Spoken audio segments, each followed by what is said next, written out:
রিস্কাতের মধ্যে এরকম সরাই করবা, দোকানদার তুমি দোকানদারি শুরু করে দিবা, এই রিস্কা চালক নামাজ আদায় করার পরে তুমি রিস্কা চালাইবা, ড্রাইভার তুমি নামাজ আদায় করো, এরপরে তুমি গাড়ি নিয়ে রোডের মধ্যে হাইওয়ের মধ্যে বের হয়ে যাও, আগে তোমার হলো ইবাদত বন্দেগী করবা। ফাইদা কুদিয়াতিস সালাতু ফান্তাশিরু ফিল আরদি ওয়াবতাগু মিন ফাদলিল্লাহ।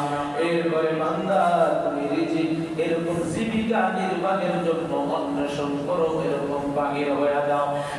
বান্দা প্রথমে নামাজ আদায় করো, এরপরে তুমি তোমার কাজে সরাই করো। বান্দা যদিও কামাই করবা, বরকত দেওয়ার মালিক আমি আল্লাহ তাআলা। বরকত দেওয়ার মালিক তুমি না, বরকত বাড়ানোর মালিক তোমার পারিবারিক না, বরকত বাড়ানোর মালিক সরকার না, বরকত বাড়ানোর মালিক জনগণ না, আমি আল্লাহ তাআলা বরকত বাড়াই দেব, আমি আল্লাহ তাআলা রহমত বৃদ্ধি করে দিব। বান্দা তোমার সাথে আমার সাথে কথা হলো, তুমি নামাজ পড়ো, তারপরে তুমি ব্যবসার মধ্যে জড়ায় পড়ো, এরপরে খেতে কামার সরাই বলো, এরপরে নামাজ পড়ার পরে তোমার এরকম দিন মজুর কাজ করতে চলে যাও। বান্দা প্রথমে হলো আমার গোলামি, তারপরে হলো তোমার এরকম ভাবে কামাই রুজি রোজগারের জন্য সরাই করো, আমি আল্লাহ তাআলা তোমার বরকত বৃদ্ধি করে দিব। আর একটা মাস হলো শাহরুল্লাহ, রমজান মাস হচ্ছে আমি আল্লাহ তাআলার মাস।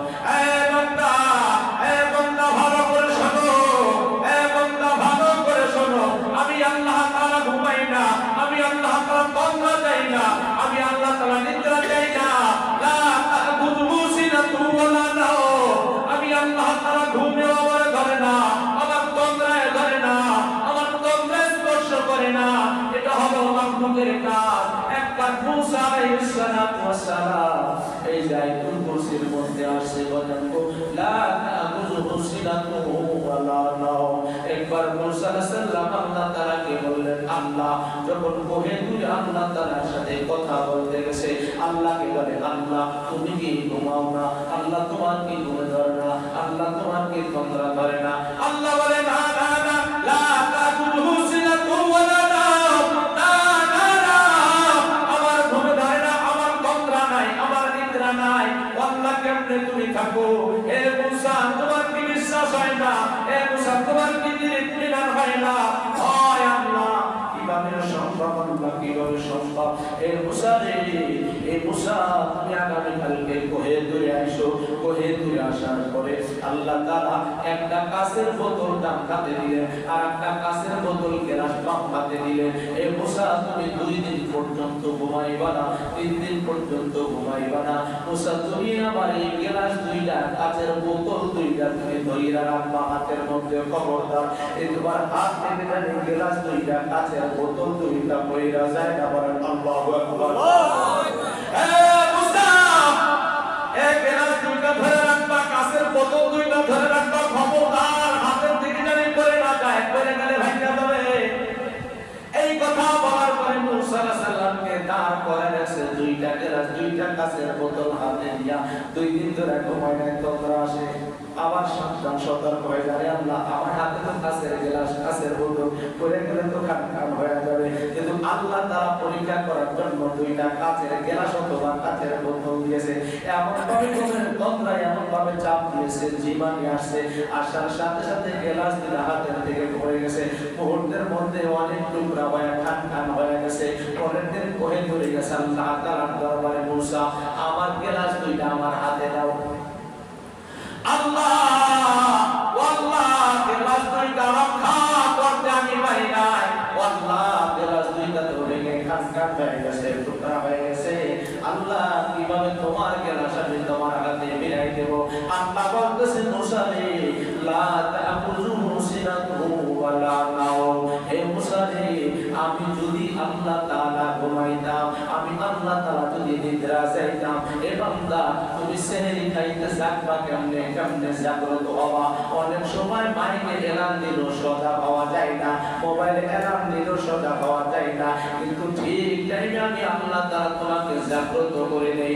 এ বান্দা, এ মুসা, ভারত থেকে শুনে নাও, ভারত থেকে জাহাজ বাংলার জমিনে আসে, ওই পাকিস্তান থেকে আসে, মালদ্বীপ থেকে আসে, শ্রীলঙ্কা থেকে আসে, ওই বিদেশ থেকে মাল ইম্পোর্ট করে ওই যে পায়রা বন্দরে আসে, ওই যে মোংলা বন্দরে আসে, চিটাগাং পোর্টে আসে, এই পোর্টের মধ্যে জাহাজগুলো বিদেশ থেকে মাল আসে।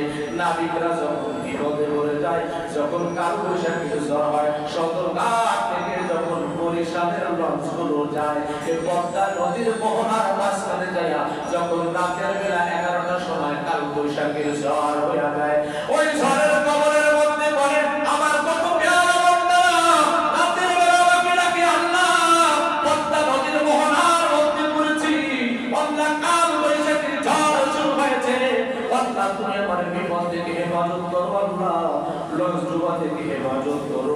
হে মুসা রে, আমি আল্লাহ যদি তোমার মতো ঘুমাইতাম, 2 দিন না ঘুমা 2টা গ্লাস তুমি রক্ষা করতে পারো নাই, আর আমি আল্লাহ তাআলা যদি ঘুমাইতাম, এই পৃথিবীর কুল কায়নাত কেমনে হেফাজত হইত, এই পৃথিবীর কুল কায়নাত কেমনে ঠিক থাকতো।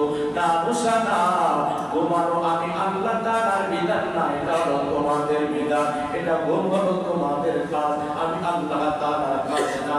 আমার কোন বান্দা অপারেশনের সময় আমি আল্লাহ তাআলাকে ডাক দিবে, ডেলিভারির সময় এরকম ভাবে বিবি স্বামীরে বলে, স্বামী আমার আমারে মাফ করে দেয়, কালেমা পড়ে পড়ে দুরূদ পড়ে পড়ে তারপরে সিজারিয়ান রুমের মধ্যে যায়, যাত্রীরা সন্তান প্রসবের জন্য রেডি হয়ে যায়, শেষ সময় স্বামী থেকে বিদায় নিয়ে যায়, স্বামী আমারে মাফ করে দিও।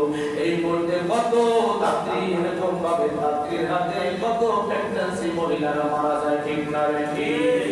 এই মুহূর্তে আমার বান্দি আমাকে ডাকে, আমি যদি ঘুমাই আমি কেমনে সারা দিব? হে মুসা রে, ঘুম হলো তোমাদের কাজ না, বান্দাদের কাজ, আমি আল্লাহ তাআলার কাজ না, আমি আল্লাহ তাআলা ঘুমাই না, তাহলে পৃথিবীর কুল কায়নাত কেমনে হেফাজত হবে? আমার কোটি কোটি বান্দা আছে, 18-20 কোটি বান্দা বাংলাদেশে আছে, 1,56,000 বর্গ মাইলের রাষ্ট্র হলো স্বাধীন বাংলা, ডিজিটাল বাংলা, স্মার্ট বাংলা। হে উম্মত রে, এখন আমি আল্লাহ তাআলা যদি ঘুমাইতাম, তাহলে কিভাবে হতো?